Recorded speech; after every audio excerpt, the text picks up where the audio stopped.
Bonsoir à tous et bienvenue dans notre nouvel épisode de l'émission Contraste. Ce soir, préparez-vous à voyager au fil du temps et à découvrir des histoires qui pourraient vous surprendre. À mes côtés, vos chroniqueuses préférées, Marie-Lou et Élisée. Salut les filles. Salut Pauline. Bonsoir également Nicolas Garot. Bonsoir. Vous êtes le patron d'un bar atypique à Angers et je vais vous laisser nous expliquer pourquoi dans quelques instants. Mais tout de suite, le programme complet de cette émission. Dans sa chronique Focus, Marie-Lou va nous parler du couple Warren, des chasseurs de fantômes qui ont inspiré plusieurs films. Laurent Rivron, notre invité, va nous faire découvrir Oxygène Radio et Orlan, dans sa chronique Boomer, nous emmène dans les rues d'Angers pour nous parler du phénomène des friperies. Tout de suite, nous allons commencer par toi, Élisée. Dis-nous, quelle est la pépite que tu as dénichée cette semaine ? Alors moi et Pauline, cette semaine, je me suis intéressée au street art, c'est-à-dire l'art de la rue. Vous aurez comme moi, ainsi que plusieurs autres Angevins, remarqué différentes fresques à travers la ville. Mais est-ce que vous savez les visages qui se cachent derrière ces œuvres ? Je vais vous les faire découvrir tout de suite dans Arrière-plan. Jingle!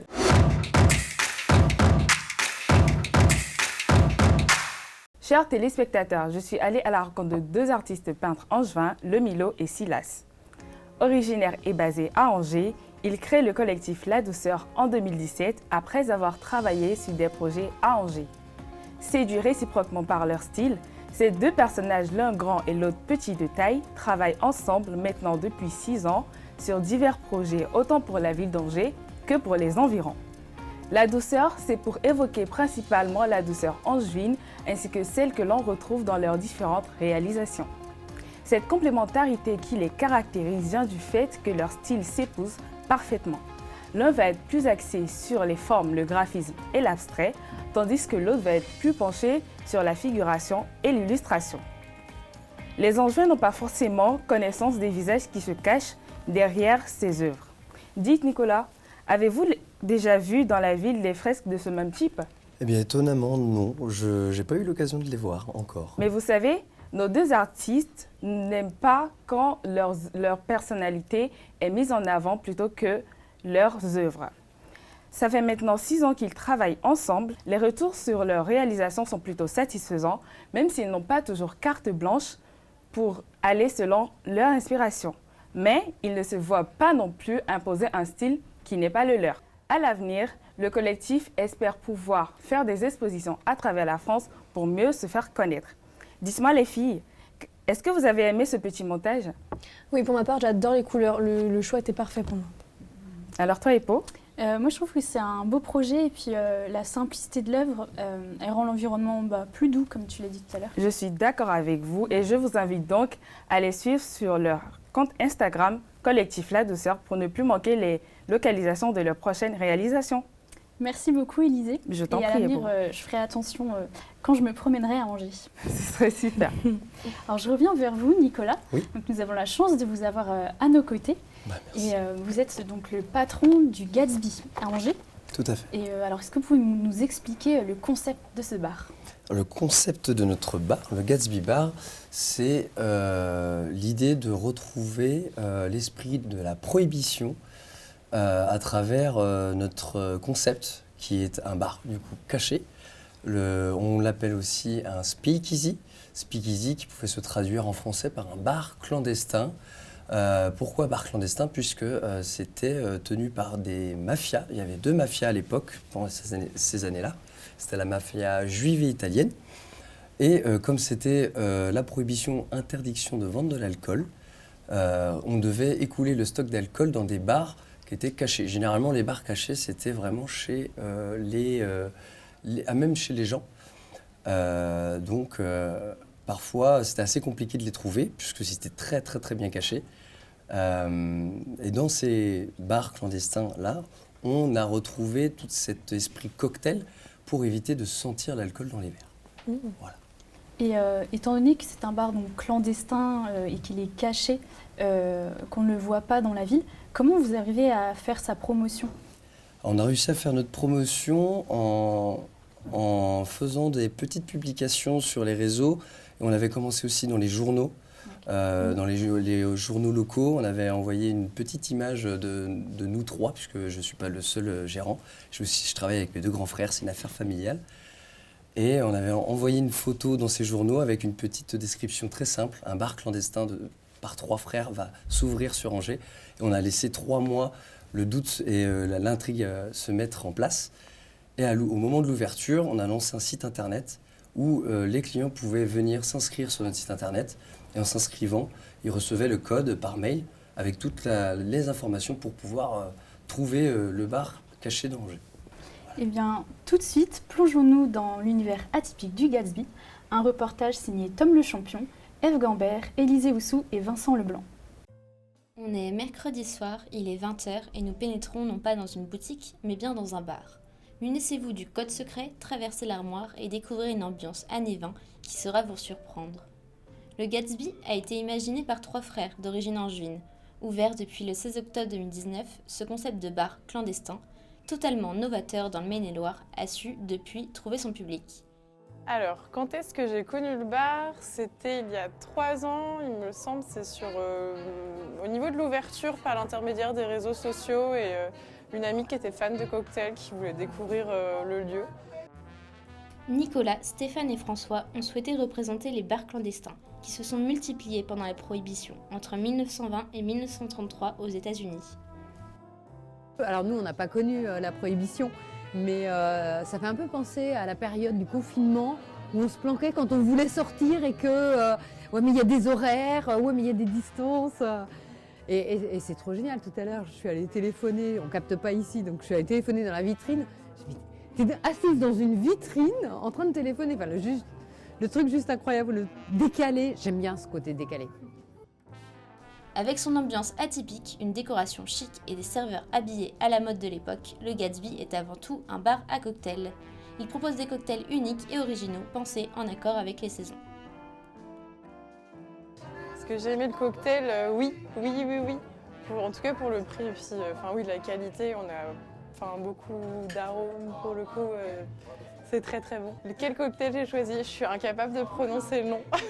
Le premier du menu. Alors tous leurs cocktails, même avec des produits dont je ne suis pas forcément très fan, sont excellents au Gatsby. Vous pouvez faire confiance au barman sans souci. Et finalement, pour résumer le Gatsby en quelques mots, on dirait bienveillance. Je choisirais plaisir et amis. Atypique, caché et cocktail. Il est également possible d'assister à du théâtre, à des one-man shows et de participer à des soirées-jeux. Aujourd'hui, c'est un magicien qui nous accueille, il s'appelle Maxence Delahaye, il est originaire de Vendée. Le Gatsby est ouvert du mercredi au dimanche de 18h à 2h du matin. Vous pouvez y découvrir une ambiance à la Peaky Blinders. Pour ce qui est de l'adresse et du code, rendez-vous sur leur compte Instagram, le Gatsby Bar Angers. Et maintenant, vous n'avez plus d'excuses pour aller goûter leurs délicieux cocktails. Nous venons de voir qu'en plus de l'ambiance atypique du lieu, ce sont vos cocktails qui en font la particularité. Est-ce que vous pouvez nous expliquer combien vous avez de cocktails à votre carte? Aujourd'hui, sur la carte de saison, parce qu'on essaie de faire de cartes de saison, donc là on est sur des notes printanières, on va avoir 8 cocktails avec alcool et 4 sans alcool. Je me permets juste de dire que dans ces 8 cocktails avec alcool, on essaie de faire des cocktails low ABV. Low ABV, c'est très simple, c'est 2 fois moins intense en termes d'alcool. C'est tout l'intérêt de faire plaisir aux clients sans qu'ils puissent être trop alcoolisés et pouvoir reprendre la voiture derrière. Donc on reste sur une gamme de produits alcoolisés, mais réellement diminués pour faire plaisir aux clients qui puissent essayer un maximum de cocktails chez nous. Et alors, quel est le cocktail spécial du Gatsby? Alors le cocktail spécial, j'aime bien parce que beaucoup de clients me le disent. Oui. Le cocktail spécial chez nous, c'est le cocktail qui convient à la personne qui le demande. Il n'y a pas de cocktail spécial, on peut tout faire. Aujourd'hui, on a la chance de dire que c'est de la cuisine liquide. Et avec le nombre de produits qu'on va avoir derrière le bar, aujourd'hui, on a la chance de dire qu'on a plus de 600 références, que ce soit en termes d'alcool spiritueux ou même en soft, jus de fruits, soda. On peut créer toutes sortes de produits puisqu'on essaie de faire des cocktails sur mesure pour le client. On essaie de proposer une carte variée, différente, avec quelques cocktails atypiques, très particuliers. Mais sinon, voilà, on peut vraiment faire du sur mesure au goût du client qui viendra présenter sa demande. C'est marrant parce que tous les bars ne proposent pas ça. Non, c'était aussi tout l'intérêt, c'est de monter en gamme, je trouve, le service dans un établissement Et quand vous venez chez nous, quand vous venez au Gatsby Bar, vous venez pas boire un verre, vous venez vivre une expérience. Et comment vous élaborez la carte? Du coup, vous me parliez de saison. Oui. Ouais. L'élaboration de la carte se fait avec l'équipe entière. J'ai un chef barman, un barman et un apprenti cette année qui est à la CCI d'Angers d'ailleurs. Et on travaille, voilà, c'est un travail de groupe ensemble. On met à peu près 1 mois et demi, 2 mois pour créer une carte avec des idées de tout le monde et raisonner, c'est-à-dire trouver des produits de saison. On a la chance d'avoir un jardin qui est assez grand et l'idée c'est d'utiliser pour par exemple l'hiver, utiliser des produits qui viennent du jardin, des fruits, des légumes, des plantes aromatiques. L'hiver on va plus utiliser des produits voilà, qui puissent pousser l'hiver et donc on essaie de faire en sorte d'utiliser des produits raisonnés. Pour illustrer cela, je vous propose de regarder la réalisation de l'un de vos cocktails que nous avons filmé au Gatsby et je vous invite à le commenter. Alors le cocktail que vous allez voir en vidéo, c'est la Roche Noire. La Roche Noire a été créée par mon chef barman pour une compétition de cocktails. C'est une des plus importantes de toutes les compétitions de cocktails qui existent dans le monde. Et c'est l'entreprise Cointreau qui prépare cette compétition-là. Et c'est pour le 75e anniversaire de la Margarita, puisque cette année c'est les 75 ans de la Margarita, donc on a travaillé autour de la Margarita. Dans la Margarita, vous avez du Cointreau. L'idée de créer un cocktail comme la Margarita, c'est d'essayer de trouver des accords qui sortent, vraiment tous les produits sortent de la Margarita. Et on va essayer de retrouver avec une cohérence pour le chef barman, ou en tout cas la personne qui va créer le cocktail, qui viennent de son idée à lui, ça peut être aussi de sa vie et d'où il vient. Voilà, c'est vraiment retrouver des notes. Et entre autres, Brian vient de Normandie et sa création de cocktail, c'était autour de la Normandie. Donc vous allez retrouver des notes de pommes, des notes salines. Vous allez retrouver aussi du Noliprat, qui est un dry. Pour expliquer un dry, c'est très simple. C'est un vin amélioré, cuit. Et entre autres, là, c'est le Noliprat ambré qui est vieilli dans un fût de chêne, donc beaucoup plus rond. Et l'idée, c'est de retrouver toutes les notes de la Margarita, mais avec aucun produit qu'on peut utiliser habituellement dans une Margarita classique. Bien, merci beaucoup pour toutes ces explications et découvertes. Et Merci. je vous souhaite que du positif pour la suite. Et peut-être nous retrouverons-nous au Gatsby. Avec grand plaisir. Alors maintenant, changement d'ambiance. Je suis sûre que plusieurs d'entre vous ont déjà regardé des films d'horreur. Mais connaissez-vous réellement l'histoire qui se cache derrière et les personnes qui les ont réellement vécues? Je vous laisse découvrir cela tout de suite. Merci beaucoup Éponine. Alors, comme toutes les semaines, je vais vous raconter la vie hors norme de personnes célèbres ou non ayant réellement existé. Toutes ces histoires sont incroyables, mais vraies.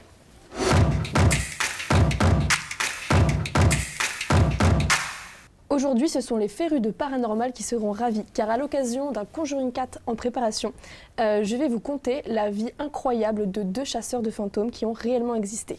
Si je vous demande de me citer quelques films d'horreur, vous me dites La Nonne. Par exemple, oui. La colline à des yeux. Oui, grand Oui. classique. Annabelle? Oui, Annabelle. Donc, même Conjuring que je viens de citer. Alors, peut-être que vous le saviez, mais Conjuring, Annabelle, La Nonne et Amityville sont tous inspirés de faits réels, et plus précisément d'enquêtes paranormales réalisées par 2 enquêteurs, Edward et Lorraine Warren, dans les années 60. Est-ce que vous croyez au paranormal? Pas vraiment, hein. Ouais, J'ai un peu de mal, oui. je comprends. Eh bien, comme eux, comme vous, beaucoup ne croyaient pas à leurs histoires de fantômes, car très jeunes, ils sont victimes de phénomènes paranormaux. Ils disent voir des lumières, ressentir des présences, voir des silhouettes, et personne ne les croit. Si bien que Lorraine se fera exclure de son école catholique lorsqu'elle était enfant.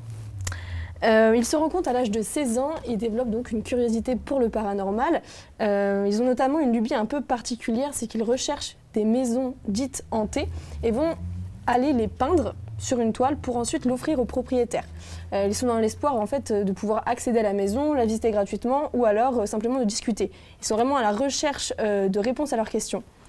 Donc ils vont enchaîner une centaine d'enquêtes comme cela.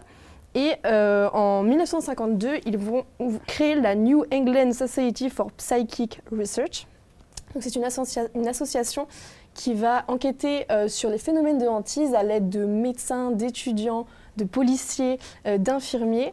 Et donc, toutes ces recherches dites scientifiques vont leur permettre de bénéficier d'une petite notoriété. Ils sont beaucoup plus exposés dans la presse et sont même appelés plusieurs fois par le Vatican pour des phénomènes de possession. Ils vont dans la même année créer un musée de l'occulte dans leur propre maison. Donc c'est une pièce qui va exposer plusieurs objets hantés qui ont servi pour des rites occultes ou simplement pour des enquêtes paranormales. On va notamment y retrouver la véritable poupée Annabelle, celle donc qui est la star du film du même nom. Donc ce musée est actuellement fermé. Il faut savoir qu'à l'époque, on pouvait y accéder pour 78 $ tout de même. Alors, Édouard décédera en 2006 d'un AVC et de son côté, Lorraine continuera les enquêtes. Elle va également développer des soirées paranormales. Donc pour 129 $, vous avez accès à sa vie de chasseur de fantômes, sa maison, une visite guidée donc, du musée de l'occulte, ainsi qu'un visionnage d'un exorcisme en temps réel. Je suppose que ça vous tente ? Pas du tout. Pas du tout, je comprends. Alors, il faut savoir qu'aujourd'hui, Lorraine est décédée. Elle passera toute la fin de sa vie à aider des réalisateurs à faire des films en lien avec sa vie. Donc, elle a notamment aidé James Wan en 2013 pour la réalisation de The Conjuring, donc du premier, qui parle donc de l'enquête avec la famille Perron, l'une des plus célèbres. D'ailleurs, pour la petite anecdote, sur le tournage, il y a eu des phénomènes paranormaux. On a par exemple l'hôtel où dormaient les acteurs qui a pris feu d'un coup, mystérieusement, et on n'a aucune raison de cet incendie. Alors, simple coïncidence ou phénomène paranormal, je vous laisse vous faire votre idée. C'est vrai que c'est très étonnant. Et moi, ça m'impressionne de me dire qu'il y a des gens qui ont un don, si je peux appeler ça comme ça. Oui, si on y croit. Merci beaucoup Marie-Lou et à la semaine prochaine. Pas de problème, merci à toi. Dans la suite de cette émission, nous allons nous rendre dans un skatepark pour un reportage sur ce sport. Notre invité Laurent Rivron va nous faire découvrir les dessous d'Oxygène Radio. Et Orlane, notre troisième chroniqueuse, va nous faire un petit point mode. Un club sans problème. Il le dit, bah oui. Pour la deuxième fois consécutive, le skate devient sport olympique. Après une première édition en 2020 à Tokyo, nous retrouverons les plus grands skateurs du monde à Paris les 27 et 28 juillet et les 6 et 7 août 2024. Le skate est en effet devenu une activité de plus en plus populaire dans le monde entier, attirant particulièrement les jeunes. Nous retrouvons Félix, skateur angevin. Je pratique le skate depuis environ 4-5 ans. J'ai eu des grosses coupures dans le skate à cause de blessures ou juste manque de motivation. J'aimerais en faire mon métier, mais c'est très très compliqué parce qu'il faut commencer très jeune et qui n'aimerait pas vivre de sa passion. Donc ouais, j'aimerais bien. Malgré une popularisation depuis quelques années, les skateurs professionnels restent rares. C'est possible de vivre du skate, mais c'est très très très très rare. Je pense en France, ça doit se compter sur les doigts d'une main. Les gens qui vraiment vivent de la pratique du skate et non pas de tout ce qu'il peut y avoir autour, comme des cours, création d'une marque ou quoi. C'est vraiment juste en skatant, c'est très très dur et je pense qu'il y en a très très peu. Les cours de skate à Angers, ça se passe avec l'association Quality Street, donc l'association de skate angevine. Tu peux avoir de l'initiation, donc c'est vraiment là pour avoir l'équilibre sur une planche. Apprendre à rouler mais sans faire de figure, et ensuite il y a les cours un peu plus développés où là tu peux entraîner les jeunes à la compétition. Nous avons rencontré Louane, jeune skateuse angevine, prenant des cours avec l'association. Elle nous a parlé de son expérience. Salut, moi c'est Louane, j'ai 11 ans. Je fais du skate, ça fait environ 4 ans. J'ai commencé vers mes 7 ans. Louane est l'une des rares filles présentes sur le skatepark aujourd'hui, mais elles se font de plus en plus nombreuses, même dans les compétitions. Généralement, plus jeunes que les hommes, elles ont su se faire une place dans ce milieu. Les filles s'y mettent de plus en plus jeunes, et donc elles deviennent hyper fortes de plus en plus rapidement, et c'est trop bien. Oui, j'ai déjà fait des compétitions de skate. J'en ai fait une d'ailleurs ici à Saint-Serge. Il y a mon prof qui m'a proposé de faire les sélections du championnat de France. Moi, je trouve qu'il y a plus de filles. Par exemple, on organise des journées filles et on était assez nombreuses lors de ces journées. On a même créé un groupe. Ça restera une passion. Je pense pas que j'en ferai mon métier, mais j'espère que je garderai toujours le skate comme passion. Alors les filles, maintenant, n'hésitez plus. Merci Orlane et Laurent de nous avoir rejoints. Bonjour. Alors, est-ce que vous avez déjà fait du skate ? Oui, moi c'était une expérience catastrophique personnellement. Tous les jours. Ah oui. Pour venir ici, je suis en skate. Non, jamais, j'en ai jamais fait. Moi je suis plus patin à roulette, franchement. Moi je trouve ça un petit peu dommage parce que dans l'esprit collectif, on associe plus, j'ai l'impression, le skate aux garçons. Et en plus, depuis quelques années, il y a tout un style vestimentaire qui s'est créé autour du skate. Alors que c'est dommage, les filles sont tout autant capables que les garçons. Totalement, complètement. Tout à fait. Alors Laurent, vous êtes le patron de Radio Oxygène qui va fêter cette année ses 40 ans. Est-ce que vous pouvez nous parler de sa création ? Je suis meilleur en radio qu'en skate en tout cas. Oui, bonjour, la radio a 40 ans tout juste. Là, en mars dernier, on a fêté les 40 ans. Félicitations. Oui, la radio a été créée à Segré il y a pas mal d'années. Et aujourd'hui, avec plusieurs fréquences sur Laval, Nantes, Le Mans, et très bientôt Angers, Cholet et Saumur. Alors j'imagine que vous ne travaillez pas tout seul dans les studios. Non. Vous êtes combien On est 14 salariés à plein temps, animateurs, journalistes, des équipes commerciales évidemment. L'intérêt, c'est de faire de la radio locale. C'est-à-dire que nos programmes sont tous produits à 100% à Segré. Et aujourd'hui, avec des décrochages sur chacune des régions sur lesquelles nous diffusons de l'info locale sur Laval, sur Angers. Enfin voilà, l'idée c'est d'être vraiment dans le contenu local, d'être présent sur les différents plateaux aussi de contraste évidemment. Alors l'information locale est diffusée toute la journée, mais également le matin. Chris et Jules nous dévoilent les dessous d'une émission de radio. Bonjour, moi c'est Chris, animateur sur Oxygène Radio, co-animateur dans le Morning de Jules, animateur du 10-14 et responsable d'antenne. Je suis Jules Martin Savy, je suis animateur des émissions matinales d'Oxygène Radio. Je suis en permanence en train de préparer l'émission. Si je regarde le JT le soir, tiens, il y a une petite info que je vais me garder dans un coin de ma tête, que je vais noter sur mon téléphone le lendemain. Il recherche d'abord l'information, ensuite il écrit le texte, quelquefois il y a même de la production derrière, et après on le passe à l'antenne. Donc pour une chronique qui peut durer 1 minute 30 dans le morning, ça peut être jusqu'à 3 heures de préparation. Complètement libre de faire leur programmation musicale.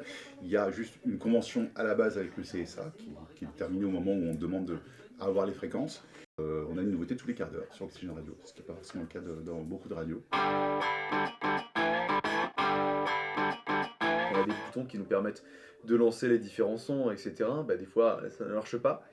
On a des contraintes. Une machine qui fait que si on n'envoie pas la pub à l'heure, elle force le passage. Voilà. Vu qu'on était en retard, la pub est partie, on a dû reprendre après. Tout peut arriver, c'est ça qui est génial avec le direct. Alors j'imagine que pour vivre et avoir des projets, vous avez besoin de financement. Comment ça se passe ? Ils sont beaux, hein. Très beau. Oui, alors évidemment, la radio, ça se finance. Aujourd'hui, 100% de nos revenus, ce sont des revenus, la ressource, c'est la vente d'espace pub, des revenus publicitaires évidemment, que ce soit des pubs nationales, mais aussi pour beaucoup de la publicité locale. On y tient. L'intérêt de notre média, c'est aussi de faire la communication des artisans et commerçants locaux, du tissu local, et de leur laisser la parole sur les ondes. Et est-ce que vous êtes... excuse-moi. Non, pas de souci. Et est-ce que vous êtes d'accord avec le fait que les jeunes écoutent moins la radio ? Ah, ça y est, la radio, c'est fini. Oui, c'est vrai. Alors, c'est vrai que on est sur un vieux média, la radio.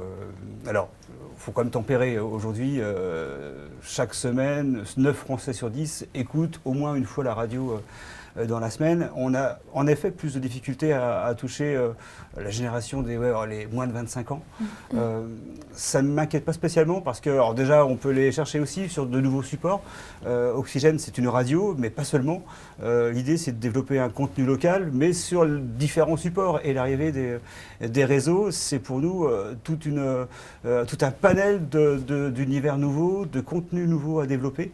Donc c'est super intéressant. Et puis ce qui fait notre force, nous, c'est de l'actu locale. Et peut-être qu'en dessous de 25 ans, vous écoutez moins l'actu locale, mais passé 26, vous verrez, il y a un truc, il y a un déclenchement, vous allez venir. Donc oui, non, c'est bien au contraire plutôt un bon challenge et une belle opportunité pour nos médias que ces nouveaux supports. Et comment voyez-vous l'avenir pour votre radio? Bien. J'espère. Non, plutôt bien. L'intérêt d'arriver ici sur Angers notamment prochainement, c'est aussi d'asseoir notre place dans le paysage du département. Des médias locaux, il n'y en a pas tant que ça. Alors, il y en a un peu sur les réseaux, des radios, il y en a quelques-unes. Il y a toute une place en matière d'information, d'éducation aussi, parce qu'il y a plein de choses à approfondir et il y a un vrai challenge, alors deux fois challenge quand même. Il y a un vrai challenge à développer et un vrai public à conquérir.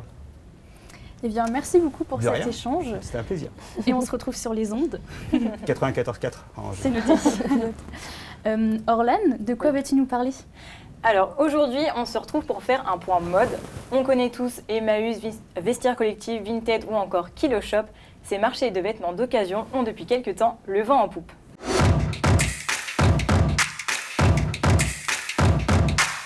Alors si vous pensez que chiner une pièce vintage est une nouvelle tendance à la mode, eh bien vous vous trompez. Et oui, les friperies étaient présentes dès l'époque médiévale et ce, bien avant le prêt-à-porter. Parce que le terme fripe vient de l'ancien français frépé qui désigne le lambeau d'étoffe ou la déchirure d'un vêtement. C'est d'ailleurs pour ça que certaines personnes ont encore une vision péjorative de la seconde main aujourd'hui, alors que pourtant à l'époque, la seconde main était déjà très prisée. Pour parler de la France, il faudra attendre le 19e siècle pour que Paris devienne la plaque tournante du commerce fripier avec le carreau du Temple qui se situe dans le 3e arrondissement de Paris, qui est le premier marché de fripes parisien. Alors aujourd'hui, la seconde main connaît une croissance exponentielle et je pense que sur le plateau, on est tous d'accord pour dire qu'on est assez sensibilisés sur la protection de l'environnement. Donc c'est vrai que pourquoi pas passer à l'achat de seconde main. D'autant plus que l'industrie du textile est la deuxième plus polluante au monde, avec 600 000 tonnes de textiles jetés chaque année. C'est pour ça que la fast fashion est souvent pointée du doigt. La seconde main, oui, elle touche toutes les générations, mais plus particulièrement la plus jeune, grâce au succès de la revente en ligne, qui a commencé en 1995 avec la création d'eBay, que vous connaissez sûrement, qui est une plateforme de revente en ligne américaine. Forcément.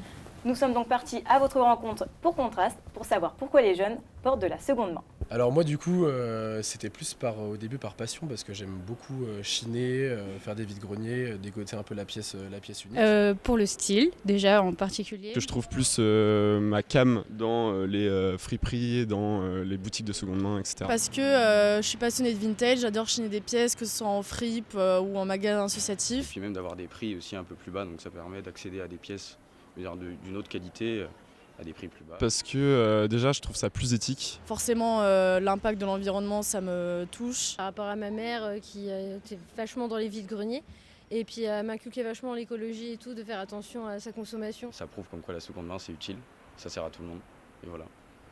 Alors ça fait beaucoup de bonnes raisons de passer à l'achat de seconde main. Entre originalité, avantages financiers et protection de l'environnement, nous sommes convaincus. Qu'en pensez-vous? C'est très bien. C'est très bien. Alors, après, il faut toujours éviter aussi les coups de com'. Parce que aujourd'hui, vous avez pas mal de marques qui peuvent aussi l'utiliser comme une communication. Vous avez spoilé mon futur. Je sais. Non, moi, je suis adepte du Vinted depuis très très longtemps. Enfin, de Vinted en tout cas depuis des années, donc je suis totalement d'accord. Moi, c'est vrai que j'essaye d'aller en friperie, mais c'est assez rare que je trouve des vêtements qui me plaisent vraiment.